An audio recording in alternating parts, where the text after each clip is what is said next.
Welcome to another episode of Touring the AFC South. I am your host, Mike Patton, and as we prepare for the 2024 NFL season in the AFC South, I got to bring on people that are actually rooting for the teams against the AFC South. Last time I got on, we talked about the Green Bay Packers. This time, we're bringing on someone that is a fan of the Chicago Bears. But not only is he that, he is the host of Three-Point Conversion podcast. Also, he is the CEO of Three-Point Conversion, threepointconversion.com, whatever you want to say, anything three-point conversion, you cannot mention not mention this man's name. That would be Mr. Raphael Haynes, aka the guy who actually talked me into doing podcasting along with Danny Thompson. So what's going on, man? What's going on, man? Did you miss me? I was waiting on it. I'm good, man. Thanks for having me on, bro. Yes, sir. It's been a long time coming, man. You know, I had to get you on at least one good time to talk about the Bears, man, because I know you talk about everything else, but I know deep down you are a Chicago Bears fan, yelling "Bear down" from the rooftops of the ATL. So, had to bring you on. But we're gonna get into talking about the Bears, the offseason, free agency, things like that. But first, of course, we have the Get Off Your Chest segment. And on this Get Off Your Chest segment, I got a bone to pick with the NFL. No, it's not a bone to pick with about the, the different packages and all those things costing millions of dollars and whatever. My bone to pick with them is about 2 cut weekends. They don't have them anymore. They only got one. And it's right after the game on Sunday. It'll be August 26th, I believe, is when the next cut is, when the one and only cut is for NFL teams. I don't like it. I don't like it at all. I can't stand it. I wish it went in layers because, of course, you would find out a little bit more. And then plus you can also play a little bit more of the shell game. And then, I just don't like it that you don't get a long enough look at different players in different aspects because you have so many different players that you're all cutting at one time. Why not get rid of the players you're not interested in at one level? Play those next players that you're trying to get an extended look at in the next game, and then you'll know exactly what you have. To me, I just don't like it at all. I wish it would go back to the old way. But, like Raphael Haynes says, that might be me having old man get off my lawn type of moment. You got anything to add, man? No, I agree. I didn't like it when they changed it because, first of all, just looking at it from a coaching perspective, I wonder, is it much harder? Because, you had times, okay, we're going to make this first cut, then we're going to give these other guys a chance. But now when you have to do it all collectively at one time, I mean, man, you got to go through so much just to say, okay, we can't get this guy. At least you had, let's give him a second chance because he looked like he's trying. He might jump in or come back and play well. But then from the player's perspective, like you said, you don't just knowing like we all could get cut at one time and not having that. Well, first of all, let me say this. It's only 3 preseason games now, right? And depending on which team you're playing for instance, like the Falcons, they hadn't played their starters. They played Penix the first game, but after that, it's been like third stringers. So that's good. But then you got the Bears who we have this rookie quarterback that's starting. So we're trying to get him to gel with the starters. So he's playing first game. He didn't play the Hall of Fame game, but I have an extra game. But game, preseason 2, preseason 3, and it's a possibility he might play preseason 4 because he need all the reps he can get. Plus, he needed reps with the first string players.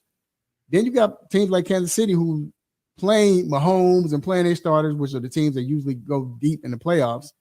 They play all through preseason. So if you only have three games, you don't have that much time to impress. You don't have that time to make up if you messed up. You know what I'm saying? So doing that one cut, I feel like it's like crabs in a barrel. You understand what I'm saying? So yeah, I don't like it. Yeah, you definitely can't bounce back with one cut for sure. Yeah. But that is the Get Off Your Chest segment. But let me get into what we all came here to talk about. That would be the Chicago Bears, the monsters of the Midway. But of course, last season they weren't necessarily the monsters of the Midway all season, but the second half of the season they definitely were, and that goes with the acquisition of Mr. Montez Sweat. Now, the defense changed when he got there. I mean, what did you think of? What did you think changed when he got there as a member of the Chicago Bears? He's defensive lineman. For those that aren't aware, he's a defensive lineman that got traded from the Washington Commanders to the Chicago Bears around midseason. So what did you think of the trade for him and just the change in that defense, or what changed in your opinion? Well, first of all, just the obvious. I mean, Montez Sweat is an incredible player. People might say he doesn't get a lot of sacks like that. It's not like he's averaging 16 sacks a game. But when you have a great defensive end, it's not just about the sacks. You got to count pressures. You got to think about knockdowns, even stopping the run, or even taking another offensive lineman just to help block. So that frees up everywhere else on the line. So just with that, then his mentality. So I was actually there. I've actually covered, believe it or not, I covered the first game he played with the Bears. And the players, they all talked about, what he brought in, the intensity, his work ethic, his mentality. And I think right then and there, it was like, you know what?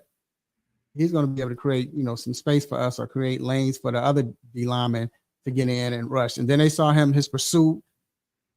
That stuff is it's very infectious, So to have him come in, to me, the defense was already starting to get better. It was just because everybody was new players. We had basically a new linebacking core except for Sanborn, and then you had some rookies playing, but by the time they were starting to gel, but then when you bring in Montez Sweat, it was like, all right, now we have a pass rush.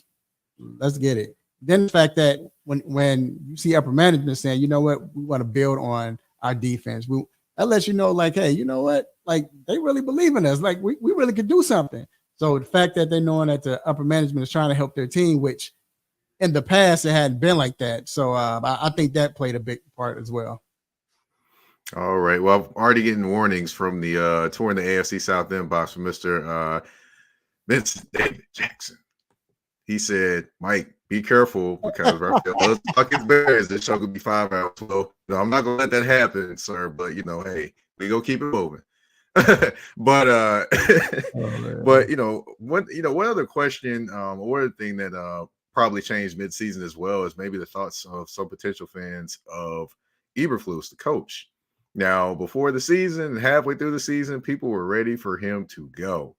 As the team started showing a little bit more and got a little better, he took over the defense.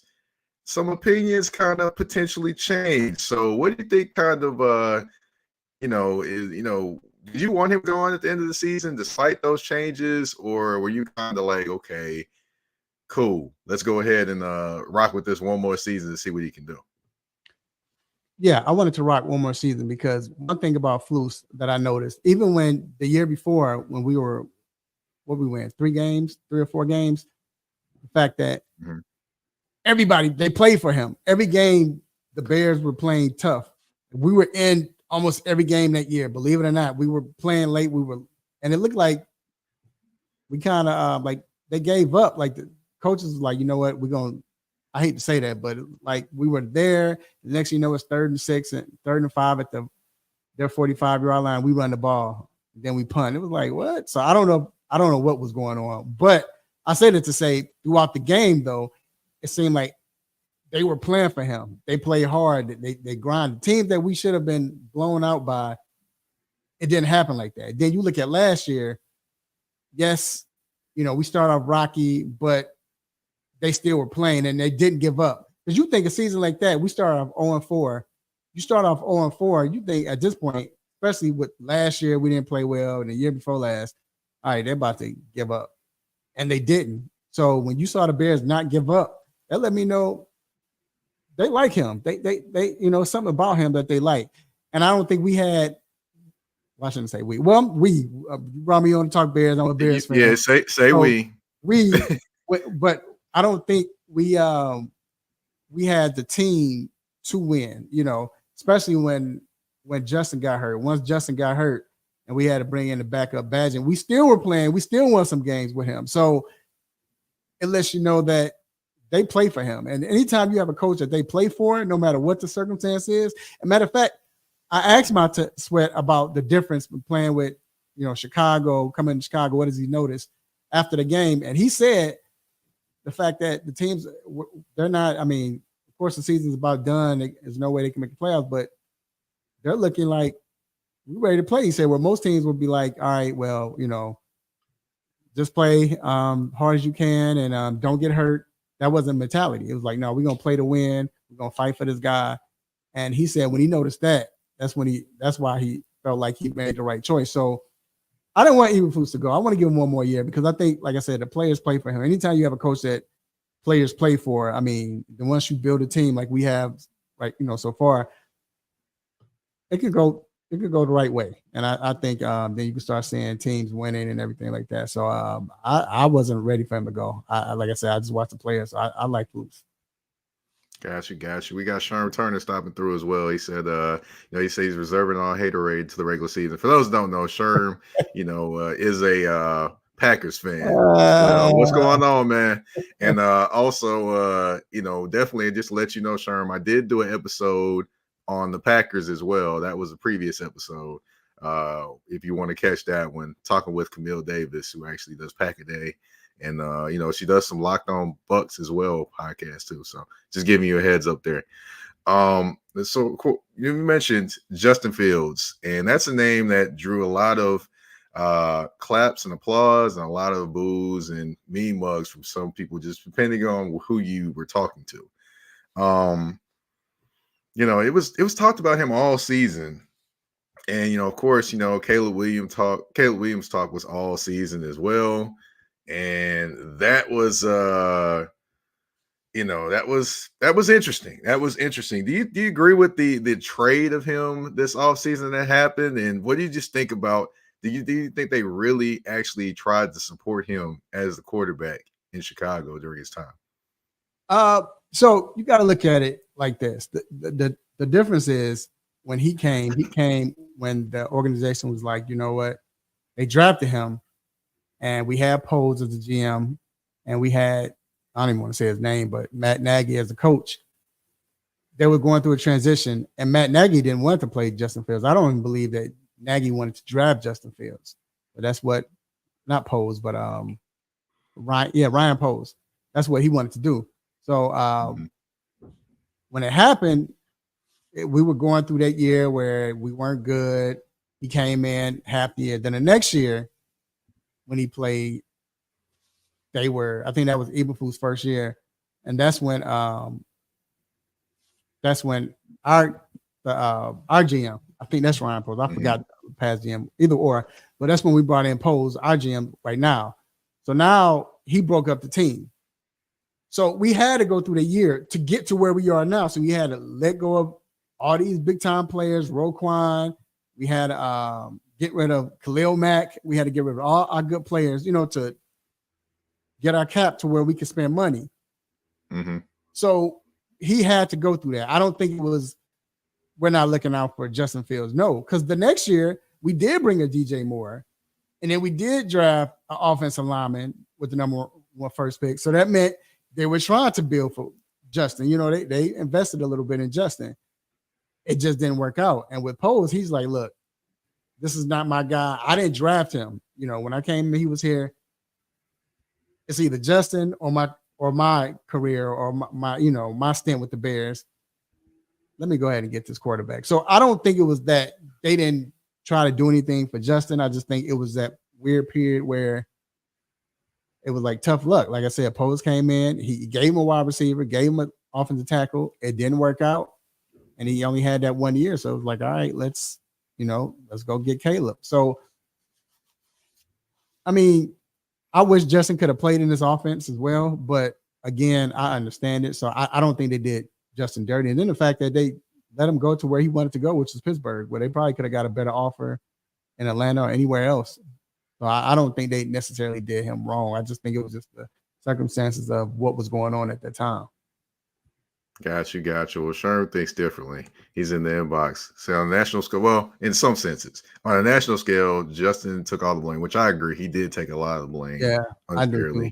Yeah, and that's how they did. Everybody jumped on him, and he's this. So I think, like he said, nationally, I don't think it was internally. I think nationally. And you know why? Because the fact that he's a Bears quarterback.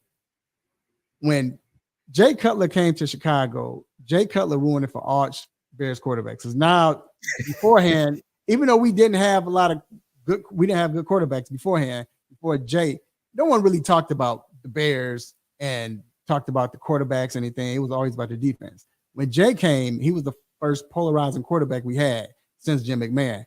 And then all of a sudden, when Jay wasn't able to win, and remember the situation with the NFC Championship game, after that mystique came on with the Bears. Now all Bears quarterbacks aren't good. That's when everybody would talk about every Bears quarterback. You know, whoever came after him, they always talked about. It's kind of like with the Dallas Cowboys. I don't care who you are. If you're a Dallas Cowboys quarterback, people are going to talk about you. People are going to hate. You're going to be polarized. That's how it is with the Bears. Until someone wins, no matter what, the quarterback is going to shoulder all of the blame. And I blame that on Jay. So that's why Justin, he took the brunt of it, you know. Yeah, you know, he may be from Santa Claus, Indiana, but he didn't come bringing gifts for the Chicago Bears. That's all I can say. But we're going to take a quick commercial break. When we come back, we're going to get into the free agency and the draft. Of course, we mentioned Caleb Williams. So, yeah, we're definitely going to talk about him, too. Up next on Touring the AFC South. EBO Beard Butter and EBO Beard Wash are two of the best beard grooming products for men worldwide. They help promote growth, keep your beard moisturized and soft, and enhance your overall upkeep of your facial hair. And with the new promo code MPAFC10, you can get 10% off of these products. Just go to www.etsy.com/shop/EBO Beard Butter. Again, that's www.etsy.com/shop/EBO Beard Butter. And again, the promo code MPAFC10. Again, MPAFC10, where you can get 10% off any products except for beard boxes.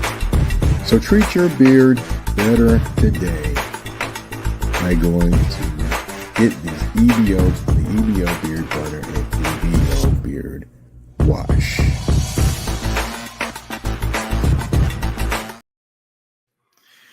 And we're back on Touring the AFC South. Shout out to EBO Beard Butter, helping me keep my beard so fresh, so clean. Thank you very much. Of course, like I mentioned before the break, you know, a clean break between the Bears and Justin Fields as he goes to the Pittsburgh Steelers. And in comes Caleb Williams, the number 1 overall pick in the 2024 draft. Now, how did you feel about the talk of drafting him before it kind of happened in terms of when Justin Fields was in Chicago? And then how did you feel about it after he was officially drafted as a member of the Chicago Bears? I didn't want Justin to go because, like we just stated, we felt like Justin never got that chance to really shine. And you saw him start to get better throughout the season, you know, especially in the first 2 games when he threw for over 300 yards against Denver, 4 touchdowns, and 2 like 80-something against Justin. I mean, more receivers and so on. Justin could be that dude. He's dynamic. We can. So it was no hate towards Caleb. It was just I was rooting for Justin. Justin was like the first quarterback we had in a while where we were like, yo, what's promising this kid, you know? But it was inevitable, and I kind of knew. So I started preparing myself for Caleb. I had no problems with Caleb. I thought Caleb was the best quarterback in the draft coming out. So once we traded Justin, then I started getting excited because Caleb, even watching him in college, forget what we've seen in preseason so far, I just knew Caleb was that quarterback where he could stay in the pocket. He'll go through his progressions. He won't panic, but he had that it factor also. He can make things happen. He can make any throw. So just knowing that, and then any quarterback that comes from Lincoln Riley, is going to play great in the NFL. I mean, you can't name one quarterback who hasn't had success in the NFL from Lincoln Riley. So even Baker Mayfield, you know, when he's healthy, he's had success in the NFL. So just knowing that, I started to get excited. You know, it was like, but at first I wanted Justin to stay. It was nothing against Caleb. I just wanted Justin to stay. But like I said, once I realized it was a wrap, I'm like, all right, I'm ready, Caleb. Yeah. Let's go. Yeah. I mean, I definitely, it was parting was definitely not a great thing in Chicago to me. But hey, it is what it is. And like you said, it was inevitable. Now let's talk about the other pick from the first round for the Chicago Bears. That would be Rome Odunze, wide receiver. Yes. What did you think about, you know, with all the other wide receivers that were out there? What did you think of Rome Odunze, and what do you think he's going to add to this Bears offense? He's a pro. He played like a pro. You know, Malik Neighbors, he's a beast. I mean, he has all of the skill set to be that guy, you know, make them spectacular catches and quick, fast. You got Marvin Harrison. Marvin Harrison, we already know what he was. We saw what he was, you know. But when you look at Rome, you watch him in college, Rome looked NFL ready as far as he can run any route. He could take it deep. He could go up and get the tough catches. Even his built, you know, for a wide receiver was like, okay, like he's NFL ready. So you knew bringing in somebody like that who played on the stage. I mean, remember, Washington went to the national championship. So you get somebody like that has been to the big stage, has played on that stage. Now you're playing in NFL, and he already has wide receivers with Keenan Allen, with a DJ Moore that he can learn from. I thought it was a perfect fit. I mean, again, Malik Neighbors is a beast. Even Leggett is a beast, you know. But I'm sorry. We're hearing from the crowd. We don't call him Xavier Leggett on this show. We call him Country Grammar. Oh, go ahead. My bad. Country Grammar. So Country Grammar, Country Grammar is a beast. You know, that dude's a beast. But again, with what we had, skill set, what it takes, and then too, believe it or not, I know everybody going, man, get out of here with that. But no, just watching him, even talking to him at the NFL draft, you know, before the draft, got a chance to talk to him, speak with him. And then even after he got picked, got a chance to speak to him. His character fits, you know. And that's what I love. He's not a rah-rah guy. He's just one of those guys, let me get the job done. I'm ready.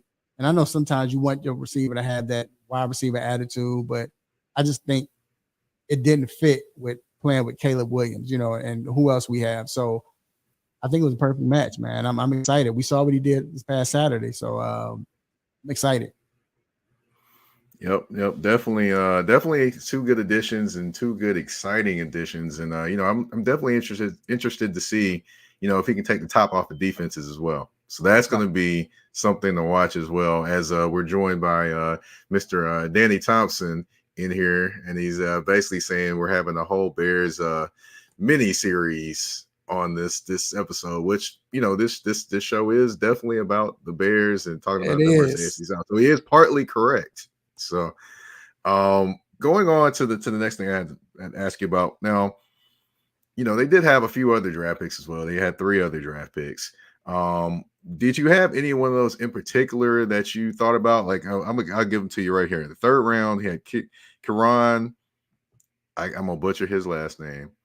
Omega DJ, who was an offensive tackle from Yale. He's 6'5", 326 pounds. You drafted a punter in the 4th round, and Torrey Taylor from Iowa. And then you drafted Austin Booker, edge rusher from Kansas, 6'6", 265.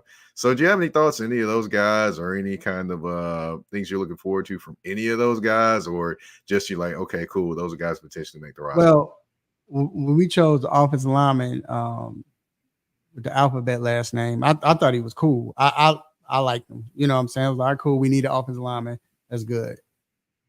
I'm going to skip. Then when we got Booker in the 6th round, I like that pick. I thought that was a great value pick, and he's already shown what he can do. But at that time, I like that pick.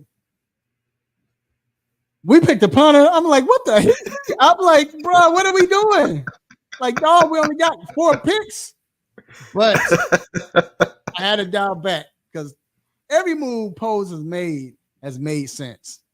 So I had to trust the process, as they say in Philly. But I think I was what was I? I was out somewhere. Shout out to Vince. But I was out somewhere and handling some business. And I'm like, what in the world? I was about to throw my phone, like, man, here we go. But if you think about it, if you look at NFL history, the times where you saw most of the players, when you saw kickers get drafted too early, pretty much they've done great. I mean, Janikowski was pretty good. Ray, what's his name? Ray, I can't think of his last name. He got us in the Hall of Fame, the punter. Mm-hmm. He's in the Hall Ray of Guy. Fame. Yeah, Ray Guy. You've seen it happen. You know, they're pretty good. You got one that didn't do as well. Who was that? That was I can't remember. That was the kicker. Was the kicker out of Florida State or something like that? Didn't he go to some team to get cut? I can't remember what happened. He caught against the Yips. Yeah, you're not talking about Janikowski. I know you're talking about. No, yeah, but I think that's the one. Yeah, that's the one I can say that. That's why I said mostly. That's why I said mostly. Yeah, right. With Tyler, I believe. Torrey Taylor. Taylor. You know, matter of fact, this last game he showed what he could do, but it was just like, come on. But again, when you watch Pose, when you see what Pose can do, when you see what Pose done, you have to trust the process, you know, and really he hadn't made any decision right now that made me like, you know what, that was real horrible. Some stuff is not going to work. You know what I'm saying? It's just, you ask any GM. I don't know any GM in NFL history that every decision he made, every draft pick or every trade he made worked. Like the only one I was like, come on, when he traded for wide receiver from Pittsburgh, I can't think of his name. Yeah, right Chase Claypool. Claypool. That wasn't gonna work. But right, but he tried. To me, if you're trying, I get it. You know what I'm saying? But for the most part, besides that, everything else has made sense and has worked and it looks good. So I mean, trust him. We needed a punter, and he said, "Why not?" As a matter of fact, I found out that it was some teams that wanted him, which I was shocked at. So you know, but other than that, I was cool with the draft. Okay. All right. Now, I will tell you, Chase Claypool, if you are listening, I think you might want to talk to Jordan Matthews. You know, Jordan Matthews is a wide receiver. Now he's trying to play tight end. Jordan Matthews. Might want to talk to him. I think you have more athletic ability than Jordan Matthews does. So that may be something to think about. Yeah. Just if you want to try to extend your career, kind of like, you know, you switch from cornerback to safety, switch from wide receiver to tight end. There you go. But that's just my thinking. Hey, you know, your agents are probably going to tell you something else, but I'm just telling you what I think. Hey, Mike. Of course, Mike, what's that? Real quick, Jordan Matthews was a fantasy sensation for 1 year. Remember, he had that one good year. Everybody tried to get him, and after that, Jordan Matthews, Philadelphia. Yep, I remember that. Man. He's with Carolina right now, trying to make the team as tight end. So you know, and when I've heard, he's looked good. So we'll see what happens. All right, now going to the free agency and trade portion of the offseason for the Bears. Of course, Keenan Allen, you previously talked about him. Mr. First Down is what I like to call him because he pretty much is going to make a catch and it's going to be a first down. So, I mean, what do you think of adding him to this Bears offense as kind of like a security blanket and a savvy veteran needed out there? I think that was one of the most important acquisitions for this past season. I mean, even getting Caleb and all of that, just because he's a pro's pro. His routes are precise. He knows, like you said, he knows how to find the ball. He's going to get open every time. He doesn't drop a lot of passes. I mean, we might go through a period where, you know, he's going to have and I'm not speaking this, but we might go through a period where he's going to have either high ankle sprain or a hamstring issue. You know, he's going to miss 4 or 5 games every season in the middle of the season. So we're prepared for that, you know. But no, but other than that, I mean, this guy's dynamic, you know. Somebody where he doesn't have speed like that, he always getting open. Um, he knows football. He can read defenses, and to me, that bodes well when it comes to Caleb because DJ Moore is a beast. You know, DJ Moore can run great routes as well. Could run any route in the route tree, but with a guy like Keenan Allen who can read defenses, you don't see that as much with wide receivers. You know, right? Talent, but to read defenses, to know how to get open, to see the hole, develop before the play starts. That's going to be key. Young guy like Caleb and a young guy like Rome, because Rome has those type of capabilities as a Keenan Allen. He's probably a little faster, but you know they you can see them mirroring each other for a little bit. So I think that's going to be essential to those guys. Yeah, definitely is going to be something that's going to be interesting to watch. You know, there are rumors out there that he showed up to camp out of shape. I don't know how true those are because people were trying to say that, but I'm like, look, hey, you know, back in the day, they used to show up at training camp to get in shape. So that's all. Right. Now, of course, you know, you took a chance on a couple guys in free agency, I will say. One of those guys is DeAndre Swift. Now, DeAndre Swift had a career year playing for the Philadelphia Eagles last year with Jalen Hurts. However, he is a guy that has had multiple injuries and never really finished a season. So what do you think about him coming in to kind of bolster their run game? Now, just to give you a little bit of hint of the run game for the Bears. The Bears are second in the NFL in rushing yards per game, but a lot of that was because of Justin Fields, basically. So now you bring in DeAndre Swift, and how does that kind of change the running game? And do you are you nervous because of the injury history he has had over his career? No, because he got over it last year. I mean, just like Christian McCaffrey. Christian McCaffrey was getting hurt every year, you know, but once he had that first year where he didn't get hurt again, that builds confidence on a player, you know. So now I'm good. I can go ahead and play. But you usually see players just continuously get hurt each year and every year. So the fact that he wasn't hurt last year, I think that gave him some confidence and like, you know, I can stay healthy, which is good. And I think that's why we decided to choose him. But you know, with Swift is more shifty. Khalil Herbert is, you know, I'm gonna see a hole, make one cut, and I'm gone. I love Khalil Herbert. You know, I like Khalil Herbert. He more like a box Chevy. Just like a box Chevy. Right. Where with Swift, you might have this old school Corvette or Ferrari or what have you, that very shifty, has speed. Then he can catch out the backfield, which will be huge in this offense, you know, with Shane Waldron. So to see him in the backfield now to where we have somebody who can take it to the house. We didn't have that with Khalil Herbert. You know, Khalil Herbert might get you a 50-yard run, a 45-yard run, but he's going to get stopped, which is fine. Gonna blow time, man. Yeah, whatever. It's fine. But with Swift, now he can take it to the house, you know. Just look at it like this.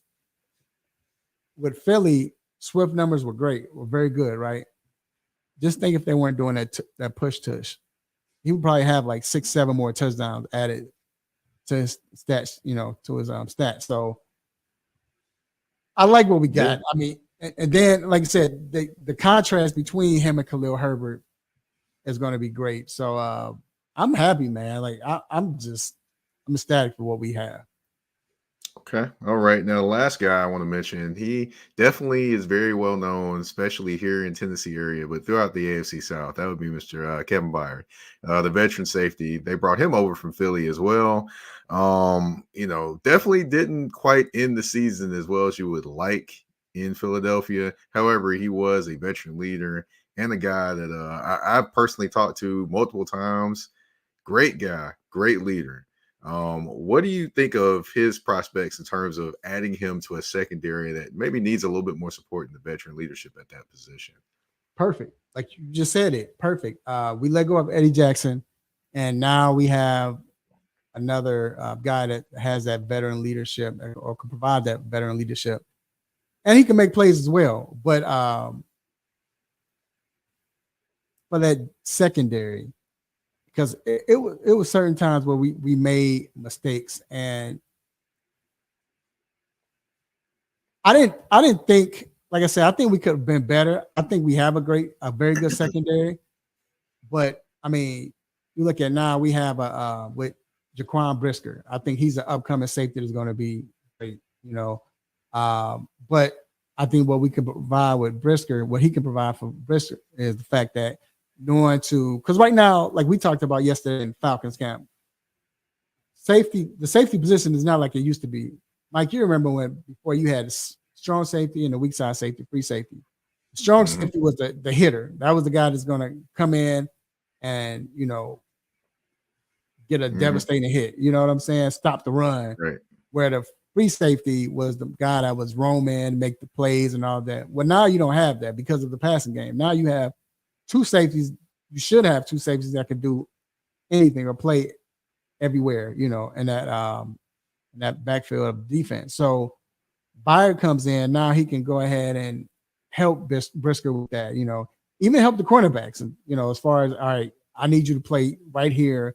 I got your help here, or you're going to be by yourself, or when he does this, making contact, we can communicate, whatever. I think so. I think his leadership is going to be more valuable than his play on the field. I think his play is going to be great, but I'm just saying, I think his leadership is going to be more valuable than his play on the field. So I like it. Like I said, I'm excited, man, what we have. I don't know if he can return to what he was in Tennessee. But if we get a little bit of that, I think we will be good. But again, his leadership is going to be most valuable to the team. Yeah, I'm rooting for him. Of course, to do well because he definitely truly is a good guy. Definitely person that has many talents, many interests. And the crazy thing about him that not a lot of people know, he actually was a quarterback in high school before he went to Middle Tennessee State and became a safety. So a lot of people don't know that. Which is good. That's why he can read and he knows what the quarterback is thinking. He has a feel of what the quarterback is seeing or thinking. So that's a great skill set to have. Right, definitely. We're gonna take a quick commercial break and we're gonna get into it. The Bears versus the AFC South on tour in the AFC South with your host, Mike Patton. We'll be right back. A shift. A shift is something that happens and changes the dynamics.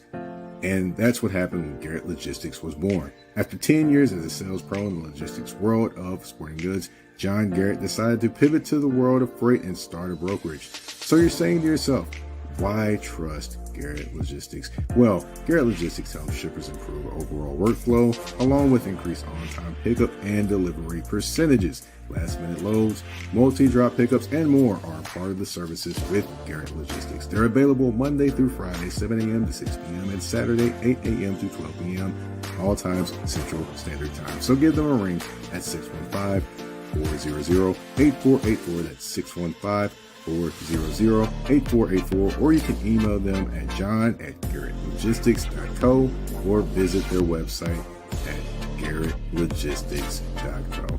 Garrett Logistics, where the motto is, it's not just freight to us, it's your business.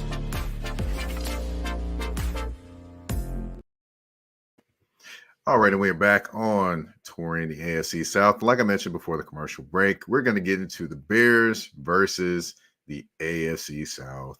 And the first game they have against the AFC South is actually the opening game of the season versus the new look Tennessee Titans. I mentioned new look because gone is Derrick Henry, in is Pollard, in is Lloyd Cushenberry as the center of the team. Drafted J.C. Latham at offensive tackle from Alabama. You bring in Calvin Ridley, wide receiver, and here comes Will Levis as well. Now, I got to ask, with all this different things, Levis, it'll be his first time as a full-time starter in a pass-first offense. So what do you just think about this different Titans team, and what do you expect to see when your Bears face them? We don't know. I think this is the game, believe it or not. I think this probably will be one of the most interesting games Sunday.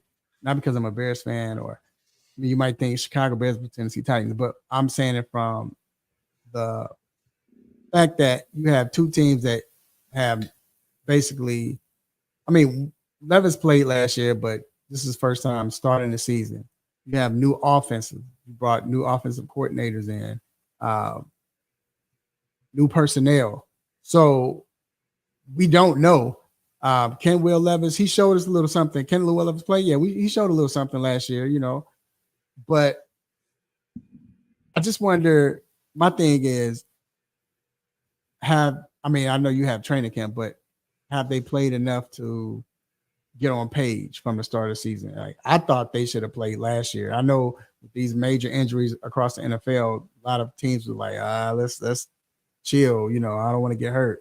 Get our players hurt. But I personally thought that offense should have played last week, considering that the new offense, you have new personnel, just to get on page. Playing against your teammates, it becomes, I won't say easy, but I wouldn't even say redundant, but I know the defense pretty much knows what y'all going to do because y'all run the same plays in a sense, vice versa. You know what the defense is going to do, tendencies. Whereas when you're playing a live game against a team that you never played, you hadn't played against.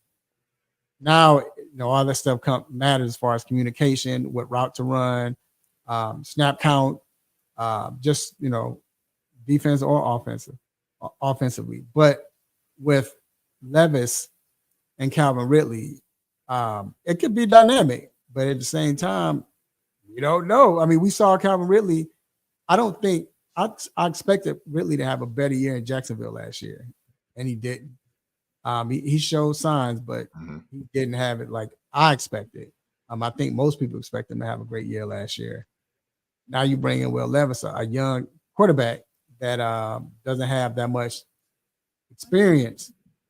So it's kind of like, in a way, you're like, all right, I'm licking my chops as a defensive coordinator of the Bears, but at the same time, you just don't know. You don't have enough film on them, especially with this new offense. Pollard, and it's a new coordinator, so you don't have any film on these guys. So, I mean, personally, just without the film, I think the Bears defense, but the fact that they played a season together, I think they could come out on top, but we don't know. Mm-hmm. All right. Well, I will say this: the whole line in Chicago, you ought to be a little nervous because a guy named Jeffrey Simmons is right in there.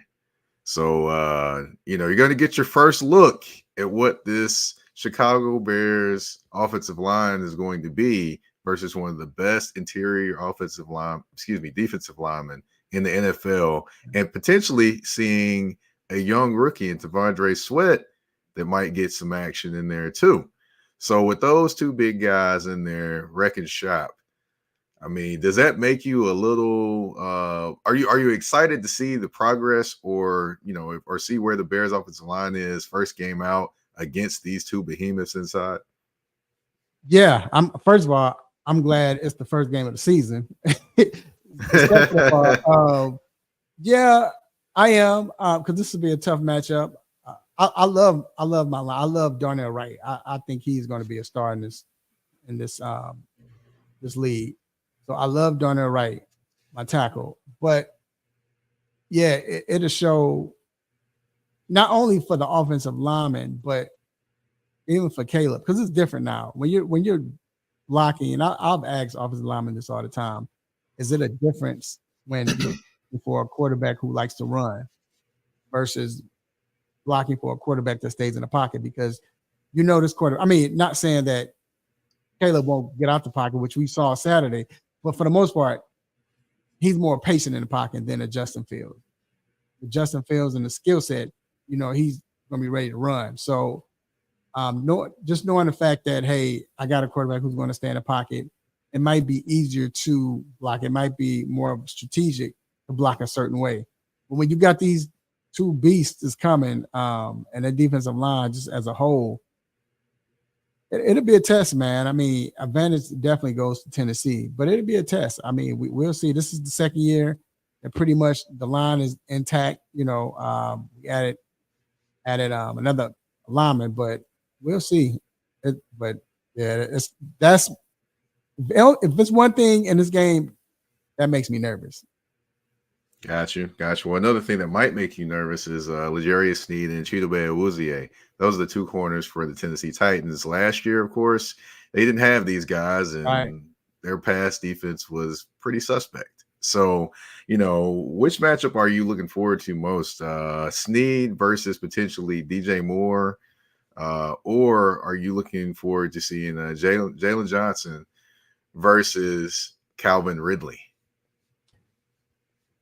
So it depends on what I'm gonna give you two perspectives. Mm-hmm. Excited as far as we could win this, Jalen Johnson definitely, because Snead is a beast. Snead is a beast. If there's one quarterback that I love to watch, it's Snead. But I think with DJ Moore is so savvy. I don't think he gets enough credit, and I believe because we hadn't seen him play with that caliber quarterback, where you got that great quarterback. Think about it, man. Last year, he had over 1,300 yards receiving last year, and Justin Fields missed 6 games.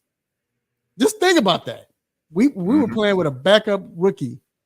I mean, a rookie backup. I'm sorry. And he still had over 1,300 yards. So, and we saw what he did, 1,100 yards multiple times in Carolina with no quarterback. I mean, Mike, you could have played quarterback. I could have played quarterback, and he was getting over 1,100 yards. So I think this is a great matchup to watch because now I think DJ Moore is definitely, coming to his own, but there's Snead, that dude. I think to me that's the most fun matchup to watch. But as a Bears fan, I'm more excited about the Jalen Johnson. I feel like we got one up on that. So, but like I said, we'll continuously watch that Snead. That's the best matchup to watch. Yeah, it's gonna be fun. It's gonna be fun. Another matchup is gonna be fun. The Colts versus the Bears as well. Now, of course, with that one, you got a Colts offensive line that is moving folks out the way. Got Zach Moss a nice new contract in Cincinnati because of that. But you got Jonathan Taylor back there. You got the Bears D line going versus the Colts O line. Oh boy, it's gonna be physical in them trenches. Now, do the Bears have enough to do some things in there, or are the Colts gonna make you a little nervous with the way they can push people out the way with Ryan Kelly and Quentin Nelson in there? Yeah, they definitely can push people out the way, but it depends on what I guess it depends on if you get those linemen to get in the second part of the Bears defense and hit those linebackers, then that's when I believe we're in trouble right there. The defensive coordinator for the Bears, I think now he's starting to be more physical and more aggressive. Like, for instance, we're starting to blitz the corner out the backfield. So it might have to take that to stop a Jonathan Taylor or to get to the quarterback, but that line is I give of course I'm gonna give them the upper hand, just the offensive line. But again, if we're aggressive, we throw some schemes out there where we're blitzing, or we have 6 or 7 in the box. Maybe we can't stop Jonathan Taylor. It's been done before, but that line is something, Mike. Yeah, they physical. They physical in there. Some bullies. Very, very. I love the way they just like. It reminds me of I don't know if you all are old enough was watching it and watching Tecmo Super Bowl. And oh yeah, when they either break a tackle and the player like fold up and roll like 15 yards. That's how I feel about the Indianapolis Colts when I think about the offensive lineman. Very physical, very physical, very physical. Yeah. Definitely very physical. Another matchup that could be physical is Michael Pittman Jr. versus Jalen Johnson. Now, Michael Pittman Jr. has been known to get in people's faces, get up and let them know about it. So I expect them to have actually get into it maybe at least once or twice in this game. I mean, I'm excited about that matchup. I mean, what's your thoughts on that one? I don't think Jalen Johnson gets enough credit. The fact that his peers didn't vote him on the top 100. I mean, whatever, that mostly friends and all that good stuff. But still, that was disrespectful. It was disrespectful that he didn't make the Pro Bowl, but he made All Pro. So that lets you know how good he is. He's a very, very good cornerback. Michael Pittman doesn't get enough credit. He's that type of wide receiver that he's going to get open. He's going to make the catch. If you need to change the move, that's your guy. You know, he can have a game where he has 9 catches for 110 yards. Yeah, that's a 10-point average or not, but he's moving chains. You know, that's what you want. You know, he's not the guy going to take it over the top, get a 50, 60-yard touchdown. That's all right. You don't need that. But moving the chains, that's how a team becomes successful in the NFL. So with those two, you got 2 guys that don't get enough credit, that plays hard, that are very good at what they do, very physical at what they do. That's going to be the matchup to watch. I kind of like my guy just because of the young quarterback with the Colts, but I like Jalen in this. I hear you there, but you know, another matchup I'm definitely going to be looking at is Juju Brents. Now, he's not your typical corner. He's 6'3", about 190 pounds. He reminds you, puts you in the frame of a Richard Sherman. I'm not sure he's as physical as Richard Sherman, but he puts you in that mind frame. And of course, you know, he is playing for Gus Bradley, who was the former Seattle Legion of Boom defensive coordinator. Yeah. So him versus DJ Moore. Now, I will tell you this. I can't give you a great matchup in terms of, well, I can give you one in the slot, Kenny Moore versus Keenan Allen. But, you know, as far as another outside corner for the Colts, man, you might as well call him burnt toast. You might as well say it's Eli Apple out there. But it's just bad on the opposite side, man. It's bad on the opposite side. So I'm going to stick with this matchup, Juju Brents versus DJ Moore. I mean, you know, when Juju Brents did play, he did play well. It's just a matter of, can this man stay healthy? So that's a matchup you might want to keep an eye on too, just during this game as well. Yeah. DJ Moore all day. Again, I think DJ Moore is one of those wide receivers that doesn't get enough credit as well. And like I said, he can run every route. He can and he runs them well. He has great hands. One thing about DJ Moore that I didn't know about him is the fact that he's tough to bring down. Once he catches the ball, he's not one of those guys, once you hit him, no, he's fighting for the extra yards. He's tough to bring down. And yeah, that's no match. All right, we're going to kind of pick it up just a little bit more through these next ones. We got the Jaguars coming up. Of course, they got Trayvon Walker and Josh Hines Allen, 27 sacks between both of them last year.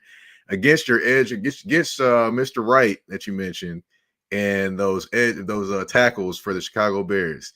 Now, I'm pretty sure that week they're probably going to keep you up a little bit, thinking about how the Bears are going to stop them, right? Right, yeah. So with those guys, I mean, it'll be at that time where the Bears have jailed as an offensive line, but I believe that you're going to need Caleb to use his feet for this. You know, if Caleb could be crafty with his feet, get outside the pocket and make plays, if the Bears move him outside the pocket, then we'll be fine. But that's another tough task for our offensive linemen. But hopefully at that point, you know, we've gelled, we played together, and we'll be ready. But again, I think it's going to take Caleb to do what he does and, you know, get outside the pocket and make plays. And I think that'll help that pass rush. Now, when it comes to the flipping on the other side of the ball, Mr. Trevor Lawrence just got paid like he is a top 5 quarterback in the NFL. He doesn't perform like a top 5 quarterback in the NFL, though, in my opinion. So, you know, but he does have weapons. He has weapons. He has a rookie in Brian Thomas Jr. He has one of the best tight ends in the NFL in Evan Ingram, who had over 100 catches last year.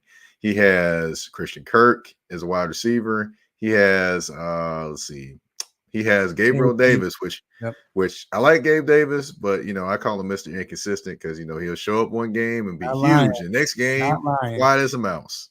Right. You're not lying.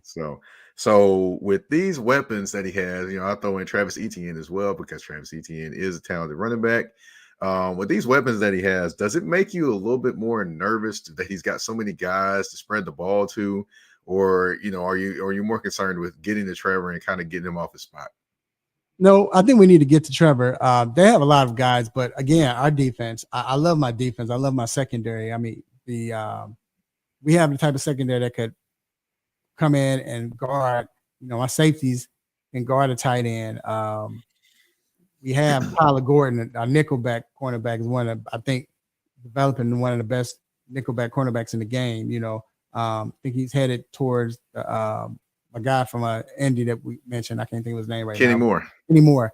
Yeah. I think, so I'm not really worried about that part. I mean, it'll play itself out, but I like where the Bears are. I don't think they were torches, but it's about getting to Trevor Lawrence. It's about rattling him. We get to him, rattle him, knock him down a few times, make him rush his passes. Then I think you'll start to see the mistakes, that will happen by Trevor. It's not like Trevor always making mistakes, but if you rattle him, any quarterback, once they're throwing off their back foot and they're rushing, and he's still young, I think the question with him is, has he taken that next step, or when is he going to take that next step?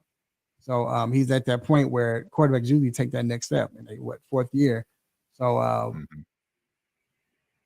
we just need to rattle him. If the Bears defense line and we're coming off blitzes and everything, we can rattle him, then he'll revert to what you were saying. You don't think he's a top 5 quarterback or even top 10 quarterback. So I think we get him to revert back to that, the Bears will be fine. Yeah, sunshine could turn into rain, definitely. As well as with the with the Trevor Lawrence and things like that. It'll be interesting just to watch, what that contract ends up being for the Jacksonville Jaguars. It could be good, could be bad. Yeah, just gonna leave it there. Mm-hmm. Yeah, I'm not even gonna mention what they probably told me on what all the Jacksonville Jaguars fans probably said about me after I was on the 10-10 Excel down there. Boy, oh boy.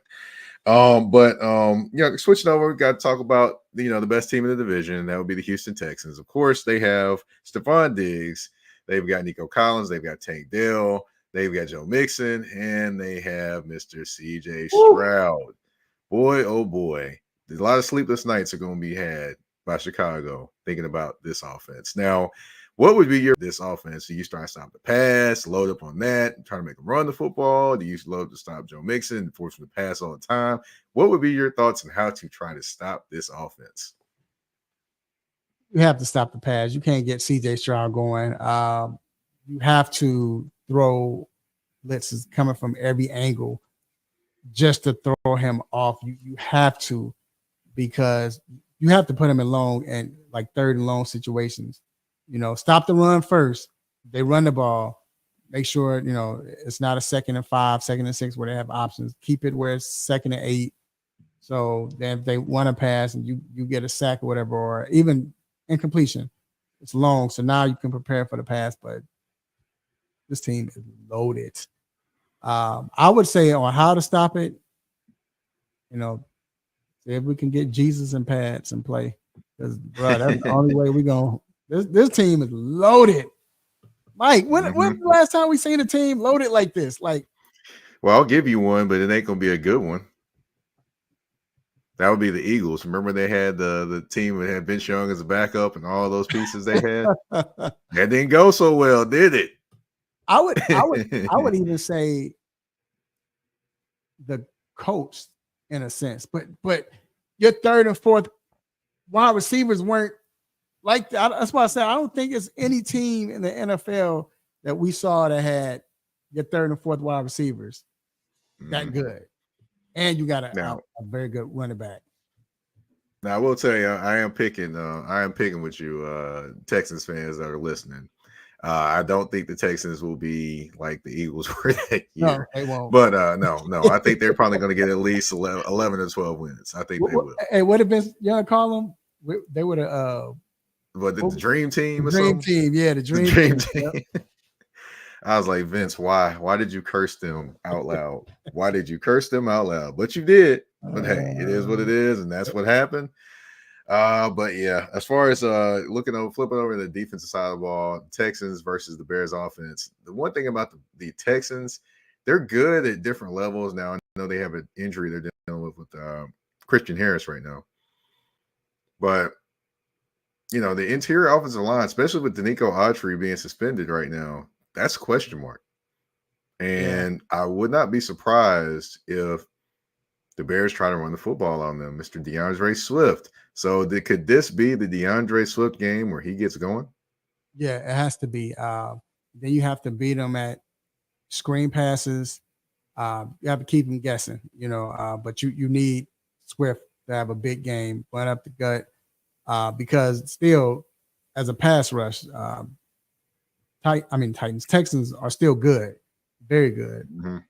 So you want to draw plays. Maybe this is the game where we become the best. Or what were we last year? I know we're top 5 in rushing. Top 10 rushing team. A top 10 rushing team, but we need to beat that team, a top 5 rushing team that game, and just continue to pound the ball. You use the contrast of Swift and Khalil Herbert, short passes and then set them up for the deep pass. But this team is loaded, so and we can control the clock. That's what you want to do with a team like this. Control the clock. Don't keep Stroud off the field. And yeah, it's crazy that we're talking like that in year 2 with the Houston Texans. Well, but that's what you have to do to beat them. So yeah, Swift has to have a big game, and Khalil Herbert. Yeah, it'll be interesting just to watch and see what happens there. Also, another thing that'll be interesting to watch is you got Derek Stingley on one side, and you're going to have a rookie more than likely for the Texans starting at corner, Kamari Lassiter. So I expect the Bears to kind of go at Kamari Lassiter and kind of test his mettle just a little bit. But, he is from the University of Georgia. And, them Georgia boys been coming to the NFL and doing their thing. So you never know. We'll see what happens when it comes to that. But, of course, we've reached the end of the show. And we have a game that we have at the end of the show. It's 5 questions, 2 answers, and 1 choice. Mr. Raphael Haynes, Mr. Controversy, are you ready? Ready as I can be right now. So let's go, man. All right, we're going to take it to Chicago real quick. We got Overnight Celebrity or Slow Jams. Which song are you taking from Twister?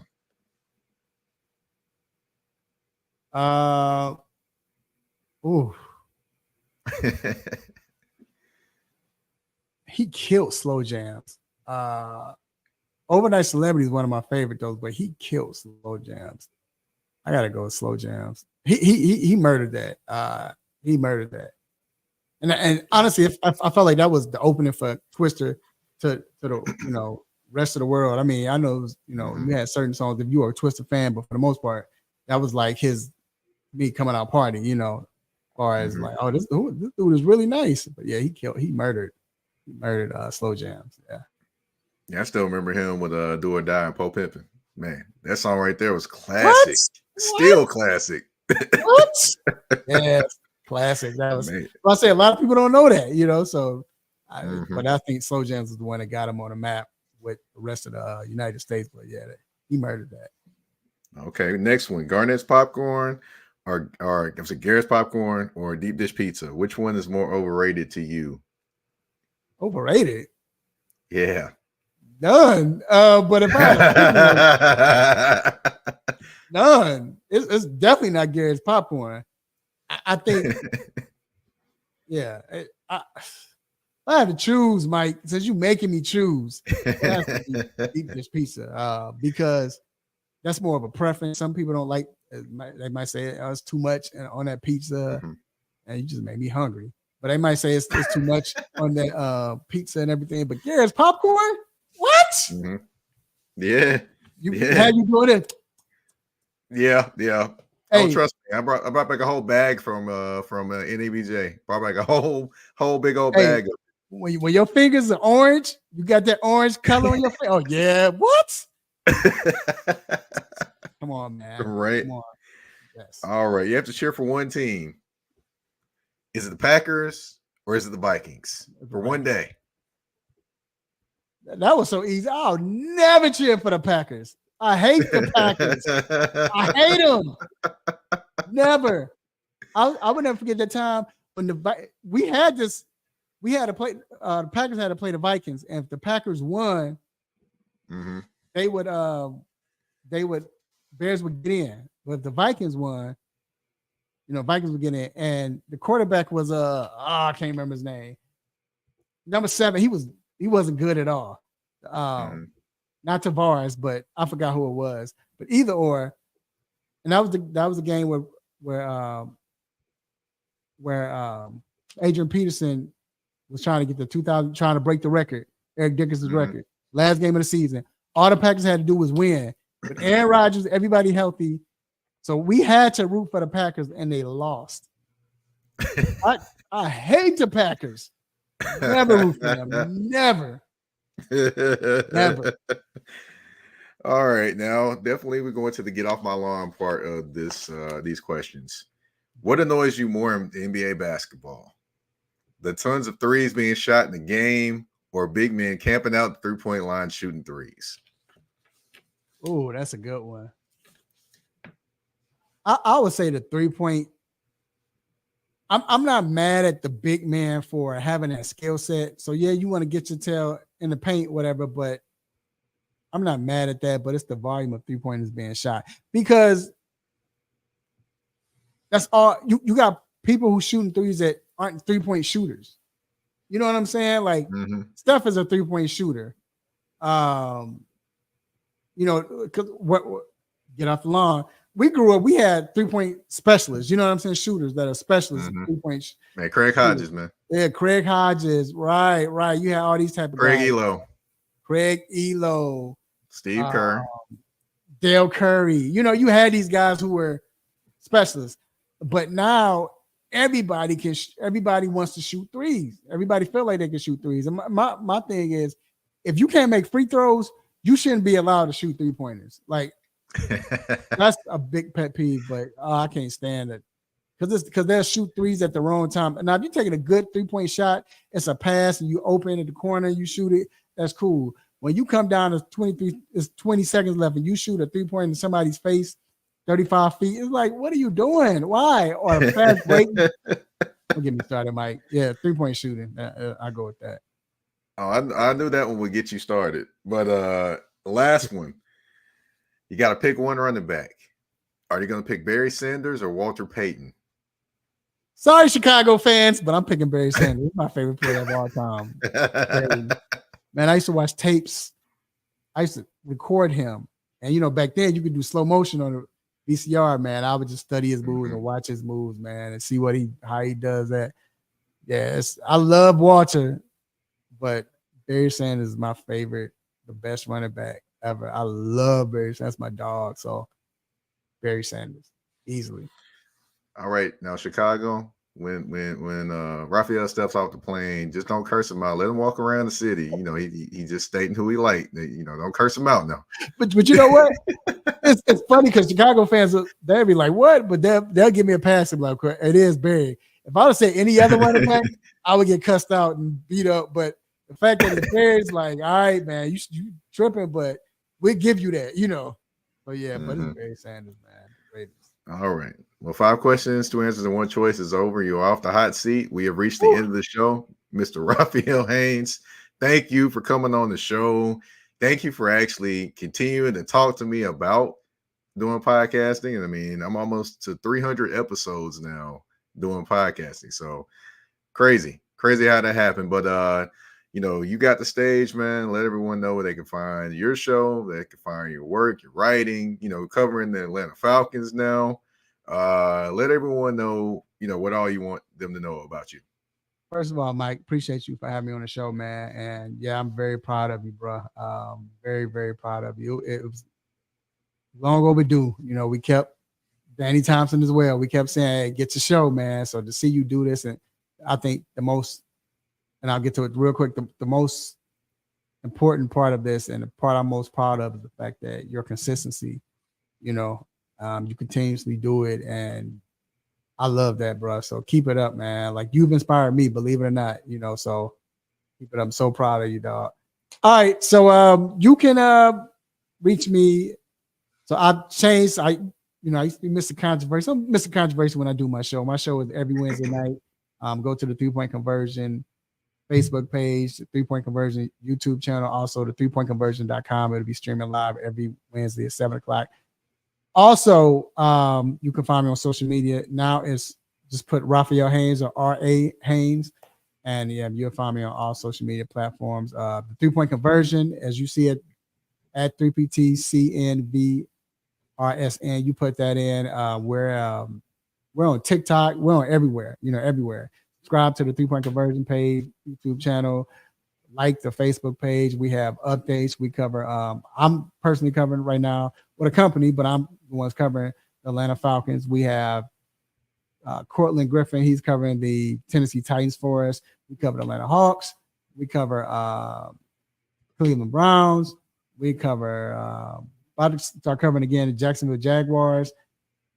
All sports, 4 WNBA teams.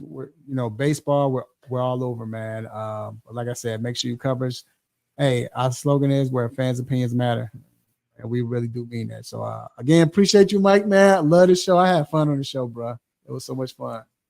I probably think you didn't like me, man, because I wasn't on it. All the friends on the show, man. I'm like, dang, but I didn't say that. Like I said, I was so proud of you, man. I didn't care. It was like, I'm so happy that you were doing what you were doing, man. So it's an honor to be on the show for real. Yeah, man. Thank you again. Of course, you said R.A. Haynes, man. I thought you was gonna say the Reverend R.A. Haynes, where you said that, but oh my goodness. I looked at that. I said R.A. Haynes. I'm like, man, is he about to say Reverend Haynes now? I think I should be, but but yeah, but of course, I'm the host of Touring the AFC South, Mike Patton. You can find me on the artist formerly known as Twitter at Mike Patton82. That's MikePatton 82. Of course, word to Prince, one of the greatest artists of all time. The artist formerly known as Twitter. That's why I say that. But of course, you can find me on Instagram and Threads at the CHA and the THE _general_MP. As far as Touring the AFC South, you can find it on all listening platforms, whether it be Spotify, Apple Podcasts, Google Podcasts, iHeartRadio, Amazon Music, you name it, we are there. And also you can find Touring the AFC South on YouTube at the Mike Patton Network. I want to thank you, everyone, for tuning in to this episode of Touring the AFC South. I am your host, Mike Patton. We're out. Peace.